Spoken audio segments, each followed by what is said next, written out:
ഇവിടെ ആരുമില്ലേ? ഹലോ, ആരുമില്ലേ? ആരാ? ഞാൻ അട്ടക്കുളങ്ങര അംബുജാക്ഷൻ. ഓ, എന്താ ഇവിടെ ഈ ക്ലീറ്റസ് എന്താ കാര്യം?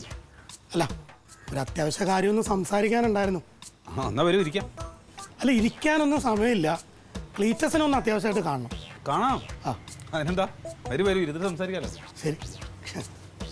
എന്താ അറിയോ, അളിയനെ കാണാൻ വരുന്ന ആളുകളെ മര്യാദക്ക് സൽക്കരിച്ചില്ലെങ്കിൽ അളിയന് ഭയങ്കര വിഷമമായിരിക്കും. ആയിക്കോട്ടെ. എന്താ കാര്യം?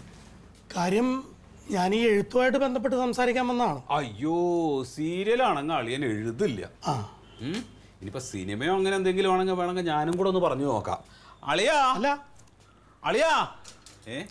ഞാനും ഒരു എഴുത്തുകാരനാണ്. ഓ, ചെറുകഥകളൊക്കെ എഴുതിയിട്ടുണ്ട്, നോവലുകൾ പ്രസിദ്ധീകരിച്ചിട്ടുണ്ട്, അവാർഡും കിട്ടിയിട്ടുണ്ട്. അത് ശരി. ഇപ്പൊ വന്ന കാര്യം എന്താന്ന് വെച്ചാൽ, ഇത് കണ്ടില്ലേ, 3 കൊല്ലം മുമ്പ് ഇറങ്ങിയ ഒരു പുസ്തകമാണ്. ഇതൊന്ന് നോക്കൂ, എൻ്റെ ഫോട്ടോ. ഞാൻ എഴുതിയ ചെറുകഥയാണത്. ഇത് പള്ളി പുള്ളി തെറ്റാതെ നിങ്ങളുടെ അളിയൻ മോഷ്ടിച്ച് ഒരു ചെറുകഥാ മത്സരത്തിന് അയച്ചിരിക്കുന്നു. അവിടെ നിന്ന് അവാർഡും മേടിച്ചിരിക്കുന്നു. എനിക്കിതിൻ്റെ നഷ്ടപരിഹാരം കിട്ടിയേ പറ്റുള്ളൂ, 1 ലക്ഷം. അല്ലെങ്കിൽ ഞാൻ ഉറപ്പായിട്ട് കേസിന് പോകും. ഇത് എഴുതണമെങ്കിലേ തലയിൽ കുറച്ച് ആൾതാമസമൊക്കെ വേണം. ചുമ്മാ ഇങ്ങനെ കോപ്പി അടിച്ചുണ്ടാക്കി സാഹിത്യകാരനാണെന്ന് ഞെളിഞ്ഞ് നടക്കാനൊന്നും പറ്റില്ല. പറഞ്ഞ മനസ്സിലായോ?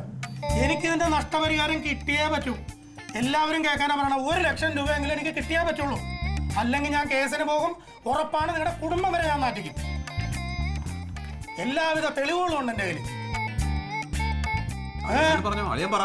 മറുപടി പറയണം മിസ്റ്റർ. എന്നെ നോക്കിട്ട് എന്താ കാര്യം?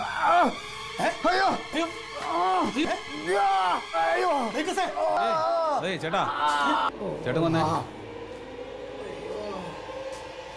അതെ, എഴുത്തുകാരന്റെ വിഷമം എത്രത്തോളം ഉണ്ടാവും എന്നുള്ളതൊന്നും ഞങ്ങൾക്ക് അറിഞ്ഞൂടാ. അല്ല, എനിക്കറിയാം. പിന്നെ 1 ലക്ഷം രൂപ നഷ്ടപരിഹാരം എന്നുള്ള വിലക്കൊന്നും അങ്ങനെ വാശി പിടിക്കരുത്. അല്ലല്ല, 1 ലക്ഷം കിട്ടിയേ പറ്റുള്ളൂ. അല്ല, അത് തരാൻ ഞങ്ങളുടെ കയ്യിൽ ഉണ്ടാവില്ല, അതാ പറയണേ. ഒരു കാര്യം ചെയ്യാൻ പറ്റും. എൻ്റെ അളിയൻ കഥ മോഷ്ടിച്ചിട്ട് അതിന് അവാർഡ് വാങ്ങിയിട്ടുള്ള അവാർഡ് തുകയായിട്ടുള്ള 25,000 രൂപ ഉണ്ടാവും. ആ പൈസ ഞങ്ങൾ ചേട്ടന് തരാം.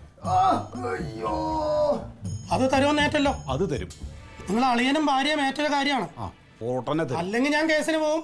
യാതൊരു വ്യത്യാസവും. ഓ, പിന്നെന്താ, ആ പൈസ കിട്ടിക്കഴിഞ്ഞാൽ ഉടനെ സാറിന് അയച്ചു കൊടുക്കണം കേട്ടാ. ശരി. ഓ, ആയിക്കോട്ടെ.